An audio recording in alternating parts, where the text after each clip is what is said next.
Let's take you live to Brisbane now, where the Treasurer Jim Chalmers is speaking ahead of his visit to Washington DC for the G20 summit. Of course, today marks 4 weeks until the federal budget as well. Global growth and the impacts of the war in Ukraine as well. And the recent tremors that we've seen on global markets have increased uncertainty and downside risks, and the International Monetary Fund is now forecasting the weakest 5-year period for global growth in more than 3 decades. So in this difficult environment, our job will be to strike the right balance between dealing with immediate challenges in our economy, preparing for the future, and also doing what we can to safeguard our economy against these global risks and global shocks.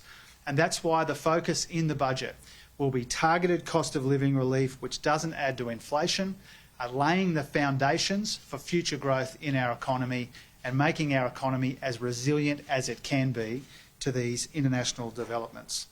This will be a responsible and methodical budget.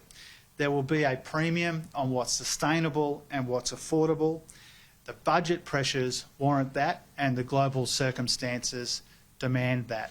Now, we are confident about the prospects for the Australian economy, but we are not complacent.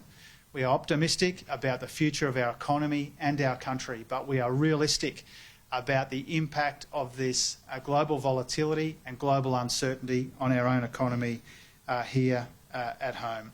Our budget will be carefully calibrated for the conditions we confront, and the global conditions in particular will be a key influence as we put the finishing touches on this budget over the course of the next 4 weeks. Over to you. We're seeing reports of a potential $5 billion hole in the budget caused by declining tax revenue from tobacco sales. Is that accurate, and how do you plan on filling that gap? Well, we've seen an explosion in vaping in particular, and that is incredibly concerning to me, not just as the country's Treasurer, but as a parent and as an Australian.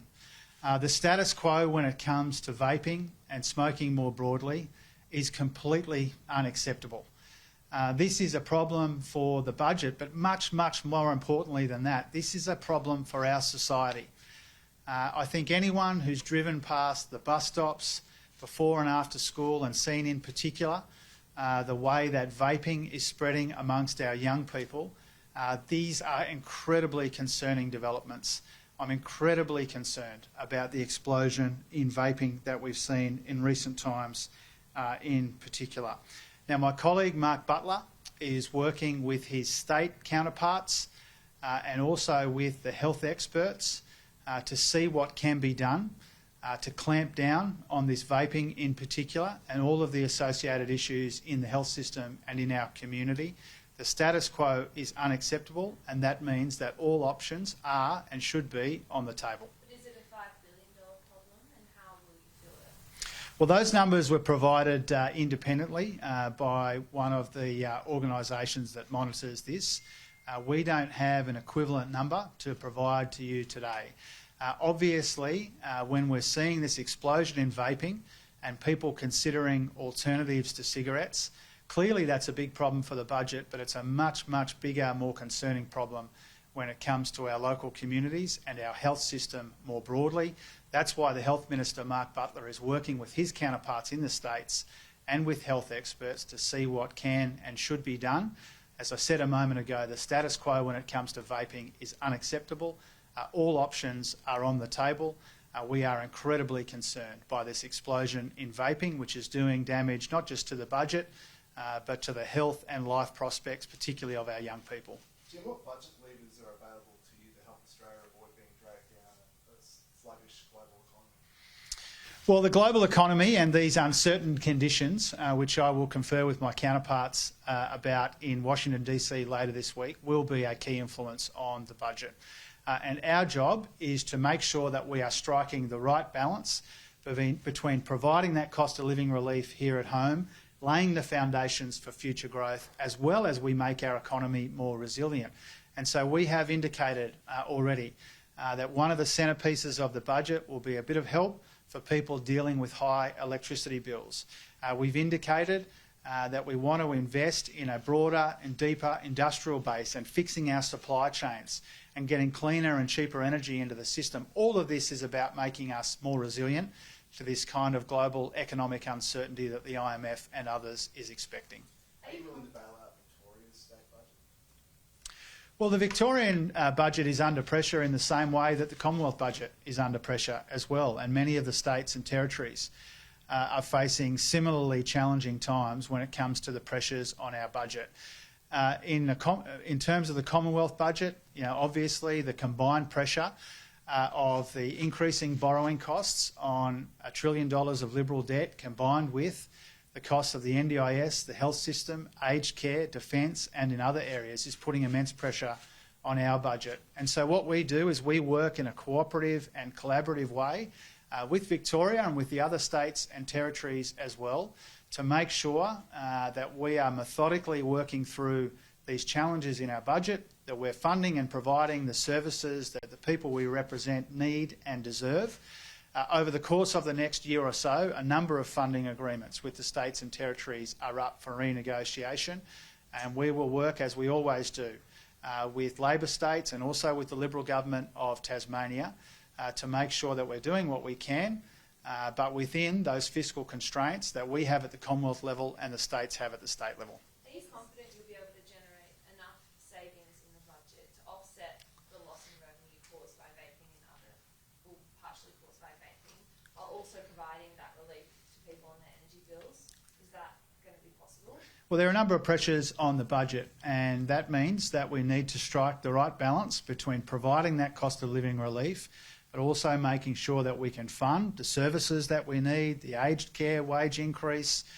We need to improve and bolster Medicare. We need to fund our national security. We've made it clear that there are a number of competing priorities in the budget. One of the reasons why we were so responsible in the October budget, finding $22 billion of savings, banking 99% of the upward revision to revenue, is because we know we want to make room for the things that we truly value and the things that our people need and deserve when it comes to healthcare and aged care and national security and all of these other priorities. And so we will do in May what we did in October. We will find the right way to trim spending in some areas, to make modest but meaningful changes to tax, including superannuation and multinationals, at the same time as we show spending restraint. But we also need to factor in this budget the fact that we do expect our economy to slow as a consequence of the global slowdown, and so we need to strike the right balance. Budget responsibility is key, and within those constraints, doing what we can to help people through a difficult period. Treasurer, is cutting the defence maintenance budget compromising the ability to deploy platforms and weapons in service now to pay for future acquisitions that might be years and in some cases decades away? Well, the Defence Minister and the Prime Minister have made it clear that they will be releasing the Defence Strategic Review in the course of the next month or so. And shortly after that, there will be the May budget, which will fund and account for any changes to defence policy. I think it's well recognised right across the board, including in defence, that there are substantial pressures on the budget, and where we want to make new investments, we need to make sure that we can afford them, that they're sustainable, that we make room for those investments. That's true in defence, but it's true across the budget more broadly as well. Is now the right time to end the low and middle income tax offset, given the pressures Australians are under the rising cost of living? Well, the story that we saw on Saturday was completely bizarre. The story that was reported on Saturday reflected a decision taken 2 budgets ago by the former government to end the low and middle income tax offset last year. And at the time, both before the election and after the election, we made it clear that we couldn't afford to extend the low and middle income tax offset. Now, at the time, in the March budget, my predecessor Josh Frydenberg said that this is not a permanent feature of the tax system. We made it clear at the time that the Lamito was ending last year. And so it has been completely and predictably dishonest from Angus Taylor and Michael Sulker and all of these other B-graders to now pretend that this is some kind of new announcement made by the government. Angus Taylor was in the cabinet that decided that this payment would end last year.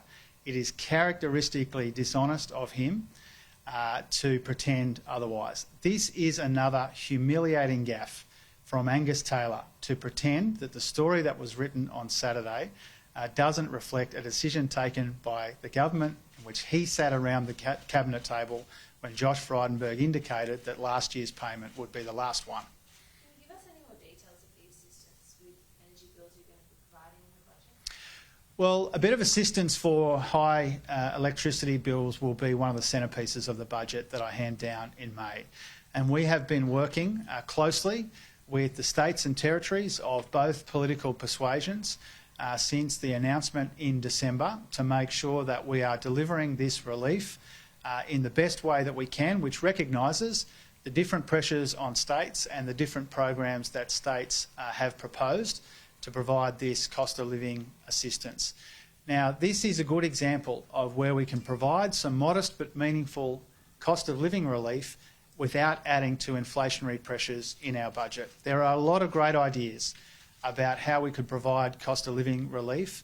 We need to do that in a way that isn't counterproductive, that doesn't add to inflation, and energy bill relief is an important way that we can do that. But how will that look, that relief? Well, we've said that we'll work bilaterally with each of the states and territories to finalise the assistance package when it comes to energy bills for pensioners and households and small businesses. That work is ongoing, but clearly between now and the budget on the 9th of May, it will be clear to people the kind of assistance that they will be receiving. Now, we know Australians are under the pump.